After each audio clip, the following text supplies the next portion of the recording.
one is Best of the Best. Best of the best. Whoa. Right, that had Eric Roberts and Philip Ray. It's about Christopher Penn.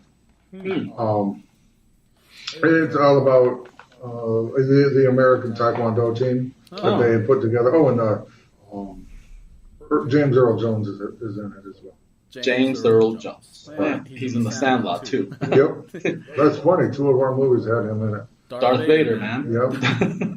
Anyways, the American team decides. I think it was an Olympic team decides to put together a Taekwondo team, and Philip Ray, Eric Roberts, Christopher Penn, and 2 others.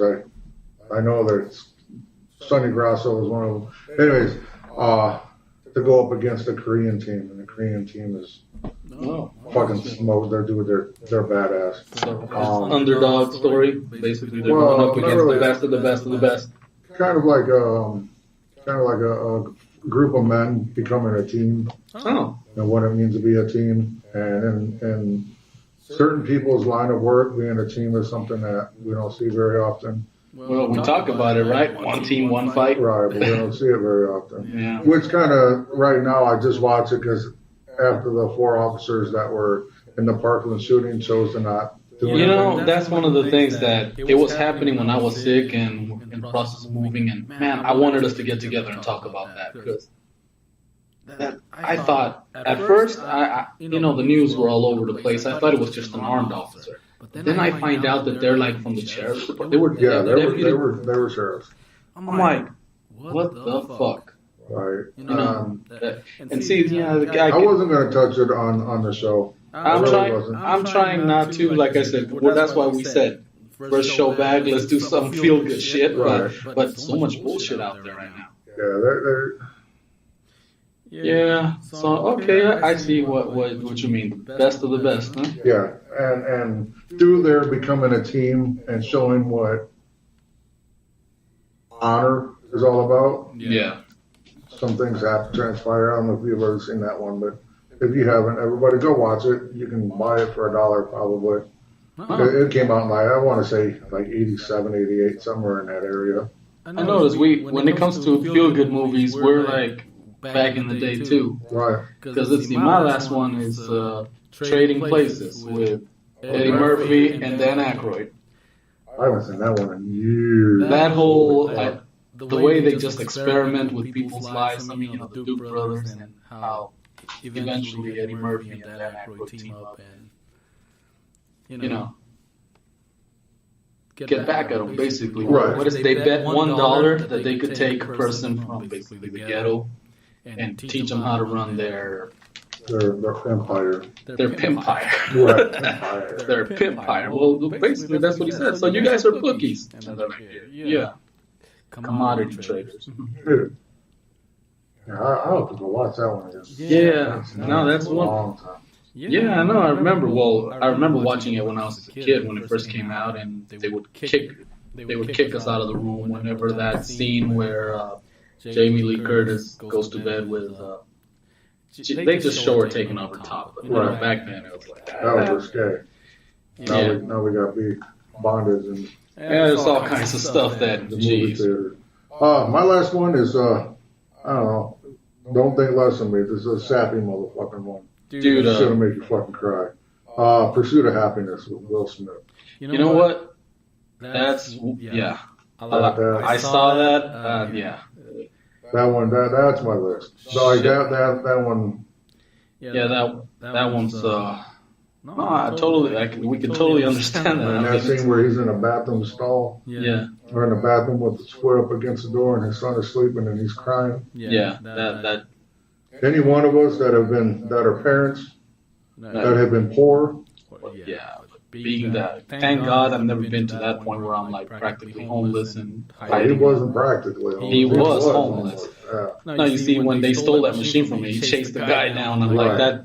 Yeah, that desperate feeling of like, hey, that's my livelihood. Right, I got to feed my son. Yeah.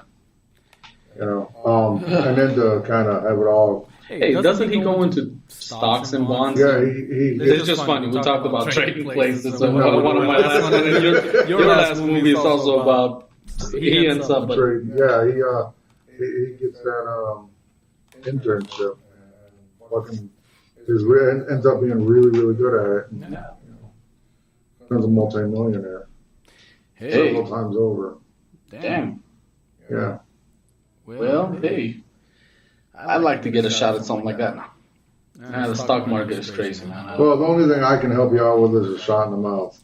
You know what? That's about all I can help you out with. Although George Carlin once said, sometimes you got to take a shot in the mouth, and I have to politely decline and tell you, go fuck yourself. I mean, Oh, while we're talking about feel-good things, I think we need to put it out there. A shot in the mouth, feel-good things. Well, it all correlates. You watch how I'm going to do this. You watch, it's all going to correlate. One of the guys that I've looked up to ever since I first seen one of his first movies, Kevin Smith, just had a heart attack, massive heart attack. Yeah, that was. And he came back. Well, like he said in his podcast, he was on the table there, and all he could say is like, wait till after the Avengers Infinity. That's all he wanted to wait for. But no, he came back, so that's another feel-good moment in the world of fucking all kinds of shit. No, it's funny because, basically, we're doing this in a sense because many years ago, or not that many, is it? No, just a couple. Maybe 2 years ago. You went to see him, and with that, he pushes that into people. Whatever it is, your dream, follow it, pursue it. Right. So somehow, like I said, here we are. Right, and hopefully here coming up, I'm gonna be able to make either see him in April when he comes here. April 4th, I believe. Yeah. Or this is an or Otto and K-Dog do a pilgrimage to the Scum and Villainy Cantina. Holy shit, that'd be awesome. Yep. Yeah. Okay. I don't know. Motherfuckers, I don't know. Well, let's see. That'd be cool. It'd be awesome to get picked for the Q&A and. Right. Like to talk. Yeah. What would you ask him? What would I ask Kevin Smith? Gosh, I can't think of a single thing. You got I got questions for you. I already got a question. I got it. You're gonna do the typical what they do, blow them before. No. I'm going right into it.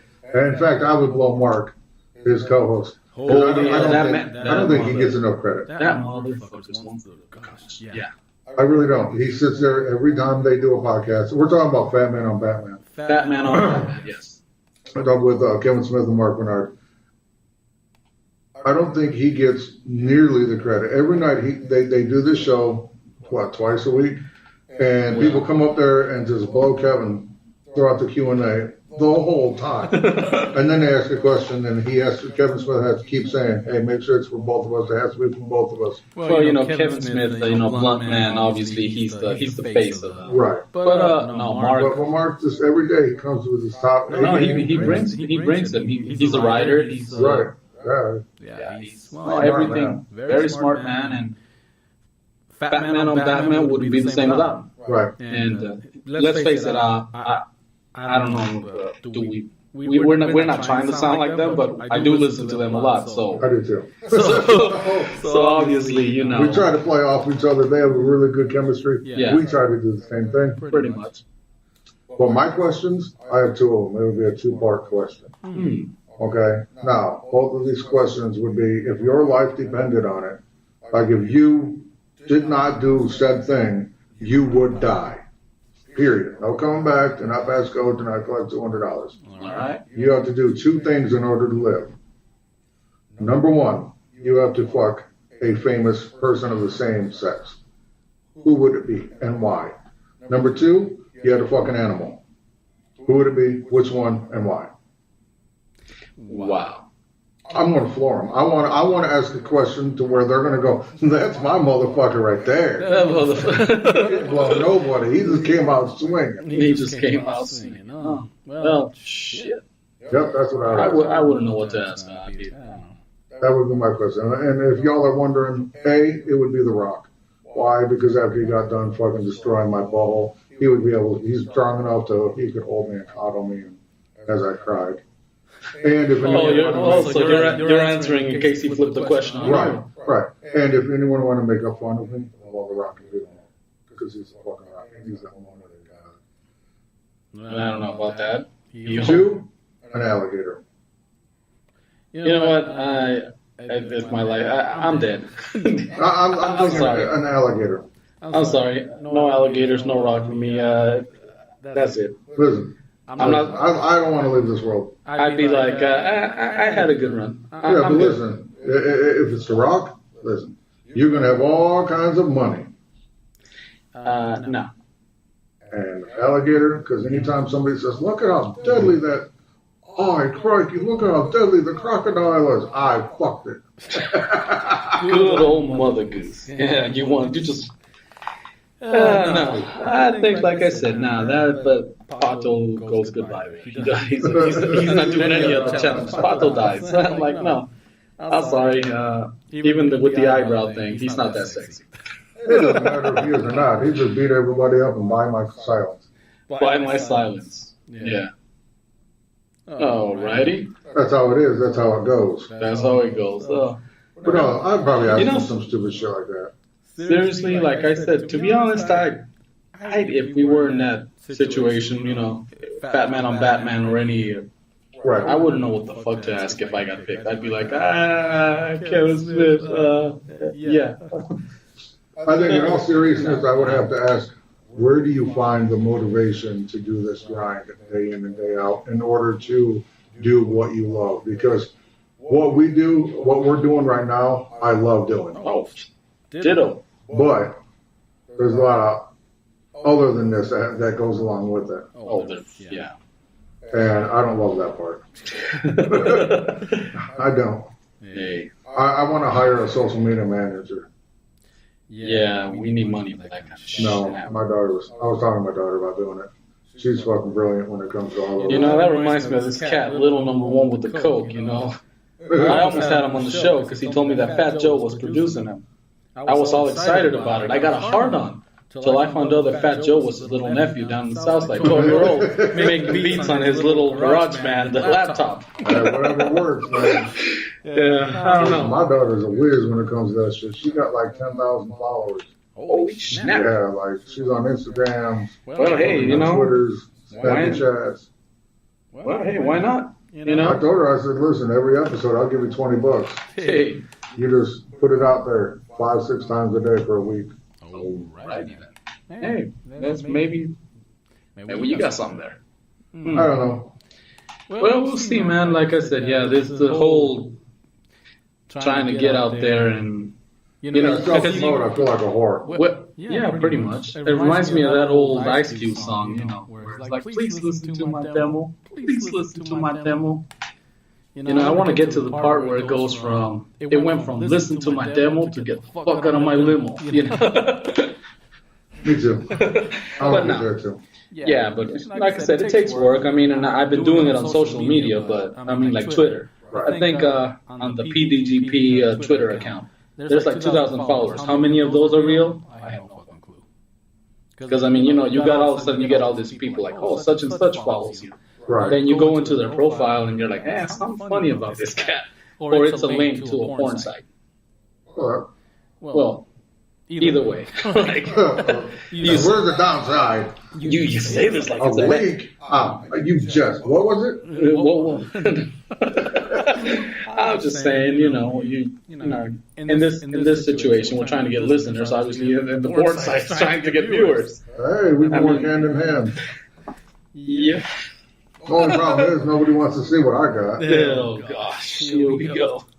Alrighty.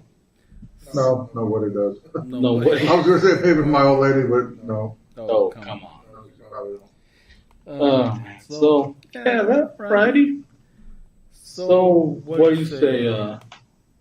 We good? Yeah, I think this comeback episode, if you want to call it that. Don't call it a comeback. Oh, but I just did. Oh, shit. Well, no, it's more of a, we took an unwanted break, mainly because of, like I said, I couldn't speak without coughing my fucking lungs out. It's almost 2 months. It's never taken me that long to get over. But I'm telling you, Mrs. Kadar works in a hospital. Well, germ factory right there. She said that this flu season that came by, fucking put people on their ass. Well, Like, it was, what was it, like 56